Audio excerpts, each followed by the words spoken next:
Greetings. I am Jordan Smith, a junior biology and Spanish joint major from Fisk University, and I am currently a second-year student health ambassador for the HBCU Wellness Project, researching infant mortality. The topic of my discussion today is reducing the risk of SIDS in Nashville, Tennessee. SIDS, or sudden infant death syndrome, is the unexplained death of an infant before his or her first birthday. So the purpose of this study was to provide health information to every African-American woman between the age of 18 and 25 that attended the intervention. And we specifically talked to HBCU students and HBCU staff as well.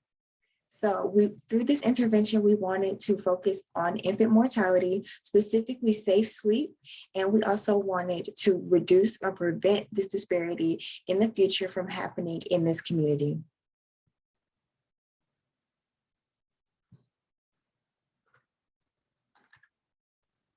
As for methods and demographics, with the research population for this presentation was chosen through social media and word of mouth. A flyer was created and sent out throughout the entire Fisk University to find research participants to come to the intervention. During the month of Infant Mortality Awareness Month, educational posts were posted on platforms weekly on social media platforms such as Instagram and Twitter, answering common questions and also providing information on infant mortality.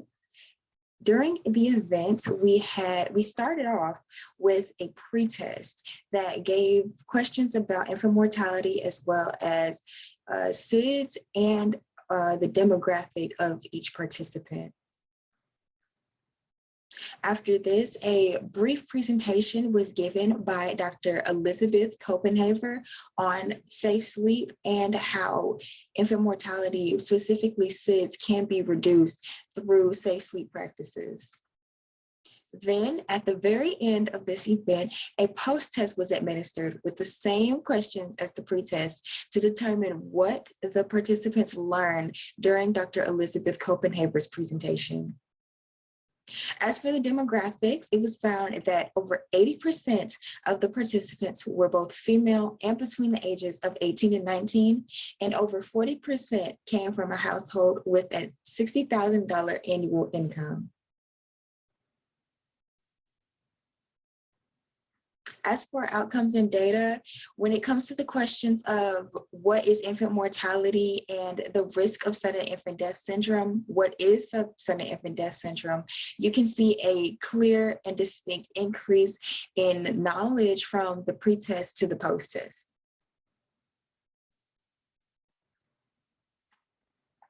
The final outcomes of this presentation were that the participants learned a lot of knowledge during this presentation, and they were able to translate that into the post-test and show us what they had learned.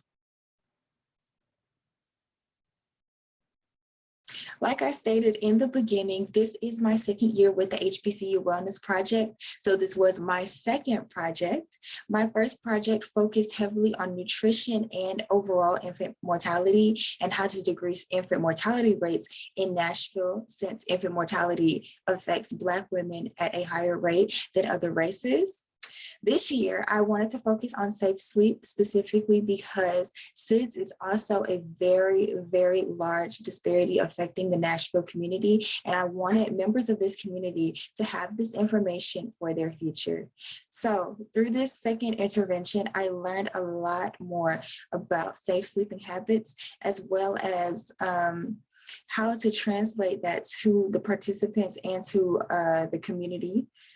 After that, I believe that this second intervention showed growth by not only reaching more people, but also teaching participants preventative measures that can be used in their futures. I believe that each participant in this study got what they needed for to be able to use this information later on in their life when they are either babysitting, taking care of a sibling, or taking care of their own children in the future.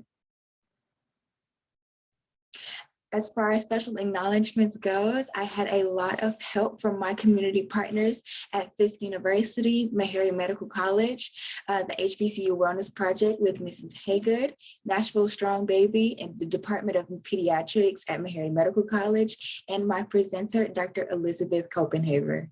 Thank you.